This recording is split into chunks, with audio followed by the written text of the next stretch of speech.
വള്ളോപ്പള്ളി പിതാവിലൂടെ അനുഭവിച്ച പിതൃസ്നേഹം ഓർത്തെടുക്കുകയാണ് നിർമ്മലഗിരി കോളേജിലെ മുൻ ജീവനക്കാരനായ ശ്രീധരേട്ടൻ. അവിചാരിതമായി നന്നേ ചെറുപ്പത്തിൽ തൻ്റെ പക്കലെത്തിയ ശ്രീധരേട്ടന് പിതാവാണ് നിർമ്മലഗിരിയിൽ ജോലി നൽകിയത്. ജാതി മതഭേദമന്യേ പിതാവ് എല്ലാവർക്കും എല്ലാമായിരുന്നുവെന്ന് ശ്രീധരേട്ടൻ പറയുന്നു.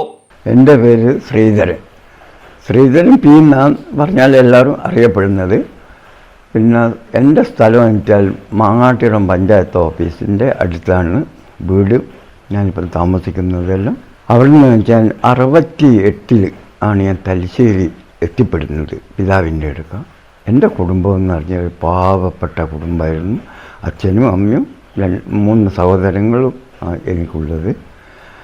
അതുകൊണ്ട് പിതാവിൻ്റെ അടുക്ക് എത്തി. പിതാവ് എന്ന് വെച്ചാൽ എല്ലാം അവിടെ ചെല്ലാൻ പറഞ്ഞിട്ടാണ് എന്നോട് പറഞ്ഞ ശ്രീധരൻ വരണം എന്ന് പറഞ്ഞിട്ട് വേറെ അച്ഛന്മാരോട് പറഞ്ഞിട്ടാണ് എന്നെ അവിടെ വിളിച്ചത്. എൻ്റെ അച്ഛന്മാർ വെച്ചാൽ അന്ന് പീറ്റർ അച്ഛനുണ്ട് അവിടെ തലശ്ശേരി അരവേനയിൽ. പീറ്റർ അച്ഛൻ്റെ പറഞ്ഞ് അച്ഛനാണ് എന്നെ വേറെ ആൾക്ക് വിവരം കൊടുത്തിട്ട് അവിടെ കൂട്ടിക്കൊണ്ടിരുന്നത്. എനിക്കെന്ന് പറഞ്ഞാൽ പിതാവിനെ അറിഞ്ഞുകൂടെയിരുന്നു. പിതാവ് ആരാന്ന് പറഞ്ഞാൽ അച്ഛന്മാരിന്ന് കണ്ടിട്ടൊന്നല്ലാതെ പിതാവിനെ അറിഞ്ഞുകൂടാ. ഞാനൊരു ദിവസം രാവിലെ ഒരു 7-7:30 മണിക്ക് അരമേനിലേക്ക് ചെന്നു. പോർട്ടിക്കോയിൽ നിന്നേരത്ത് വെച്ചാൽ പിതാവ് വെച്ചാൽ പോർട്ടിക്കോയിൽ അവിടെ കാപ്പി കുടിച്ചിട്ടാന്ന് തോന്നുന്നു വന്ന് നിന്നത്. എന്താ വന്നതെന്ന് ചോദിച്ചു. ഞാൻ പറഞ്ഞു പിതാവിനെ കാണാനാണ്. എന്നാ ഞാനാന്ന് പിതാവ്. എവിടെ നിന്നാണ് വരുന്നത്? കൂത്തുപറമ്പെന്ന്. എന്താ വന്ന് പിതാവിനെ കാണുന്നത്? ഞാൻ ആ പിതാവെന്ന് പറഞ്ഞല്ലോ. എന്താ ആവശ്യം? എന്നോട് ഇവിടെ വരാൻ പറഞ്ഞു. വേറെ അച്ഛൻ പറഞ്ഞിട്ട് ഞാൻ വന്നതെന്ന്.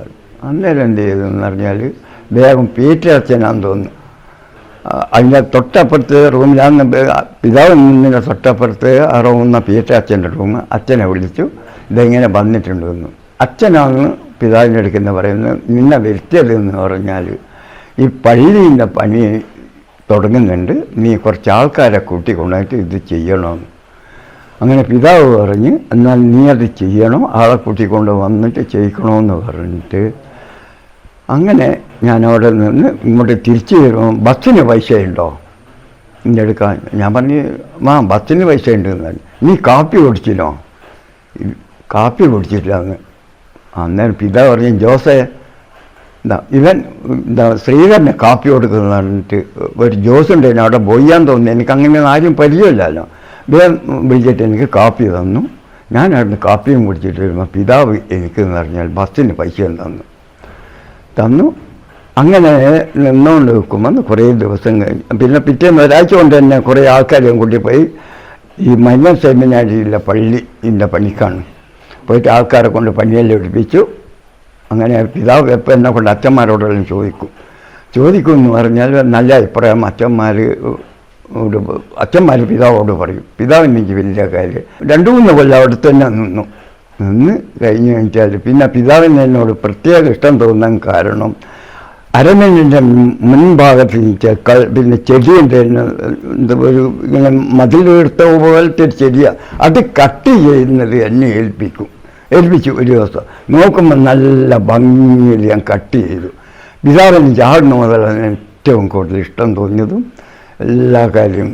അരമേനിൻ്റെ മുൻപിലത്തെ ഭാഗം ഗേറ്റിൻ്റെ അടുക്ക അന്ന് കെട്ടല്ല, മതിലല്ല, അതും അരമേനിൻ്റെ അടുക്ക ഈ ചെടിയാണ്. എന്തോ ഒരു പേരിൻ്റെ ആ ചെടിക്ക് എനിക്ക് ഓർമ്മ കിട്ടുന്നില്ല. അതും കട്ട് ചെയ്തിട്ട് പിതാവ് ചിലവ് എനിക്ക് ബാക്കിയുള്ള പരിഗണന തരുകയും പിതാവ് വിളിച്ചിട്ട് എനിക്ക് ചില പൈസ തരും. ഇത് കിട്ടും. പിതാവിൻ്റെ അടുക്കുന്ന കിട്ടുന്ന വലിയൊരു അംഗീകാരമായിട്ട് മേടിക്കും. ഞാൻ അതുപോലെ തന്നെ സൂക്ഷിച്ച് വെക്കുകയും ചെയ്യും. അങ്ങനെ കുറേ കഴിഞ്ഞു പള്ളി പണിയെല്ലാം കഴിഞ്ഞു. ഞാൻ പിന്നെ എന്താണെന്ന് വെച്ചാൽ ഞങ്ങളെല്ലാവരും അവിടെ നിന്ന് ഇങ്ങോട്ട് പോകുന്നു. പണി കഴിഞ്ഞാൽ പിന്നെ അവിടെ നിൽക്കണ്ടല്ലോ.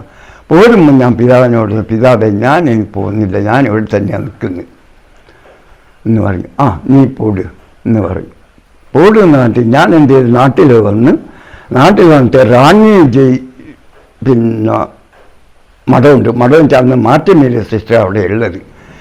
അവരോടൊക്കെ പോയിട്ട് അവിടുന്ന് പനി എടുത്തുകൊണ്ട് വെക്കുമ്പം പീറ്റർ അച്ഛൻ ഒരു ദിവസം കണ്ട്, ഒരു 2 ആഴ്ച കഴിഞ്ഞാൽ കണ്ട് അവിടെ വരുന്ന കോളേജിൽ വരിക എന്ന് പറഞ്ഞാൽ അന്ന് മൂലക്കുന്ന് അച്ഛനാണ് അവിടെ ഉള്ളത്. മൂലക്കുന്ന് അച്ഛൻ്റെ അടുക്ക വന്നിട്ട് ഞാൻ ശ്രീധരനെ കാണാൻ വന്ന് ശ്രീധരനൊന്ന് പിന്നെ വിളിപ്പിക്കണമെന്ന് മാറ്റിമേരി സിസ്റ്റർ എടുക്കുന്നത് ഞാൻ സമ്മതം മേടിച്ച് അച്ഛനടുക്ക വന്ന് നോക്കുന്നു. പീറ്റർ അച്ഛൻ എന്നാ അച്ഛൻ ചോദിച്ചാലും പറഞ്ഞ് നീ അങ്ങ് അരമനയിൽ വരണം പിതാവ് പറഞ്ഞു. അങ്ങനെ പിന്നെ 68, 70 ആ ഘട്ടത്തിൽ പിന്നെ അരമനയിലെത്തുന്നു. ആ നൃത്തം എന്ന് പറഞ്ഞാൽ ഞാൻ 76 വരെ നിന്നു. അതിലിടയ്ക്ക് വെച്ചാൽ എൻ്റെ കല്യാണം കഴിഞ്ഞു, 2-3 മക്കളായി, പിന്നെ ജോലി കിട്ടി. 76 ഇങ്ങനെ കോളേജിൽ ജോലി എടുക്കുമ്പോൾ എന്ന് പറഞ്ഞാൽ ജോലിക്ക് ആൾക്കാർ എടുക്കുന്നുണ്ടെന്ന് പറഞ്ഞാൽ 4 പേരാണ് അന്ന് എടുക്കുന്നത്. 4 പേര് എടുക്കുന്നിടത്ത് ഞാനിത് അറിഞ്ഞ് തോന്നിപ്പറ അച്ഛനാന്ന് എന്നോട് പറഞ്ഞു ഇങ്ങനെ കോളേജിലൊരു പിന്നെ ചാൻസിൻ്റെ ശ്രീധരനൊരു കടലാസിൽ എഴുതിയിട്ട് കൊടുക്കണമെന്ന്. തോന്നിപ്പറ അച്ഛൻ്റെ ഈ നിർബന്ധപ്രകാരമാണ് ഞാൻ അപേക്ഷ കൊടുത്ത കോളേജിൽ. സംഗതി വെച്ചാൽ നിർബന്ധപ്രകാരം വെച്ചാൽ ഈ ചെന്നൈയിൽ അരമേലാകുമ്പോൾ എനിക്ക് പരമസുഖം. കോളേജിൽ വന്നിട്ട് എന്നാൽ അവരുടെ വിഷമല്ല എന്ന് വിചാരിച്ചിട്ടാണ് മെനക്കെടാഞ്ഞ്. അച്ഛൻ്റെ നിർബന്ധപ്രകാരമാണ് ഞാൻ ജോലി കൊടുത്ത്. പിന്നെ 1976 നവംബർ 9 ഇൻ്റർവ്യൂ കഴിഞ്ഞ് പിറ്റേന്ന് ജോലിക്ക് കയറി. അതിലിടക്ക് എന്ന് പറഞ്ഞാൽ 75 എൻ്റെ കല്യാണം കഴിഞ്ഞത്. 75 കല്യാണം കഴിഞ്ഞു. 76 നമുക്ക് ഒരു കുട്ടിയായി. എൻ്റെ എല്ലാ ഐശ്വര്യത്തിനും എനിക്കുള്ള നേട്ടവും എല്ലാം വെച്ചാൽ പിതാവിൻ്റെ ഒറ്റ കാര്യം കൊണ്ടാണ്. പിതാവിൻ്റെ ഒറ്റൊരു സ്നേഹം കൊണ്ടാണ് എനിക്ക് ഇന്ന് ജീവിതത്തിലുള്ളതെല്ലാം കിട്ടിയതെന്ന് പറഞ്ഞാൽ എനിക്ക് വെച്ചാൽ ഒന്നും ഞാൻ പറഞ്ഞില്ല, എൻ്റെ പാവപ്പെട്ട കുടുംബം. ആ കുടുംബത്തിൽ നിന്ന് പറഞ്ഞാൽ ഇല്ലാതെ കൊണ്ട് എനിക്ക് കുറച്ച് സ്ഥലം ഞാൻ മേടിച്ചു, വീട് വെച്ചു, മക്കൾക്ക് കുറേ വിദ്യാഭ്യാസം കൊടുത്തു. എല്ലാ 3 മക്കളെയും കല്യാണം കെട്ടിച്ചു. പിന്നെ ഒരു മകന് ജോലിയുണ്ട്, ഒരു മകളെ ഭർത്താവ് ജോലിക്കാരനാണ്. ഒരു വിഷമവുമില്ല. ഇന്ന് പിതാവിൻ്റെ കാരുണ്യം കൊണ്ട് വെച്ചാൽ ഒരു വിഷമവും ഇല്ലാതെ കണ്ട് ജീവിതം കഴിച്ചു പോകുന്നുണ്ട്. എനിക്ക് ആരോഗ്യ പ്രശ്നങ്ങളൊന്നുമില്ല. ചെറിയൊരു അസുഖം വന്നായിരുന്നു, സ്റ്റോക്ക് വന്നു ഞാൻ ഏത് സമയത്ത് ആസ്പത്രിയിൽ നിന്നും കൂടി ഞാൻ പിതാവിനെ പ്രാർത്ഥിക്കലാണ്. എപ്പോൾ ഏത് സമയം വെച്ചാൽ ഞാൻ രാത്രി കിടക്കാൻ നേരത്തെ ഞാൻ പിതാവിനെ ഓർത്തിട്ടേ കിടക്കും. പിന്നെ ഇപ്പോൾ വെച്ചാൽ വേറെ വിഷമങ്ങളൊന്നുമില്ല എന്ന് തന്നെ പറയാം. വേറെ എനിക്ക് കാര്യമായിട്ടൊന്നും പറയാനില്ല. ഏത് സമയത്ത് പിതാവിൻ്റെ ഇത് മാത്രമേ എനിക്ക് പറയാൻ. എന്താണെന്ന് പറഞ്ഞാൽ വ്യക്തിപരമായിട്ടുള്ള ബന്ധം വെച്ചാൽ ആത്മപരം എനിക്ക് പിതാവിൻ്റെ സ്നേഹം ശരിക്കും മനസ്സിലായി. അരമനേൻ്റെ മുൻഭാഗത്തൊരു റൗണ്ടായിട്ടൊരു കുളമുണ്ട്, വെള്ളം കെട്ടി നിൽക്കുന്ന സ്ഥലം. മാതാവിൻ്റെ ഫോട്ടോ ഉണ്ട് അവിടെ. അതിൻ്റെ എന്നോട് പറഞ്ഞ് ശ്രീധരൻ നീ അവിടെ ഈ റൗണ്ടായിട്ടൊരു ഇഷ്ടി കൊണ്ട് കെട്ടണമെന്ന് പറഞ്ഞു.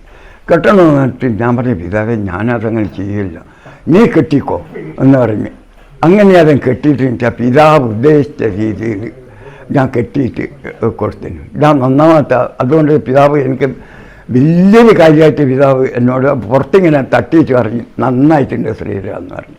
അതിപ്പോൾ അവിടെ ഉണ്ടോയെന്ന് എനിക്ക് പറയാൻ പറ്റില്ല. പിതാവ് എന്ന് പറഞ്ഞാൽ ഞാൻ പിതാവിൻ്റെ അടുക്ക പോയിട്ട് കല്യാണത്തിൻ്റെ ഇങ്ങനെയുണ്ട് പിതാവേ ഞാൻ കല്യാണം കഴിക്കുന്നു ഇങ്ങനെ എന്താ പറഞ്ഞു എല്ലാം സെറ്റായോ എന്ന് ചോദിച്ചു.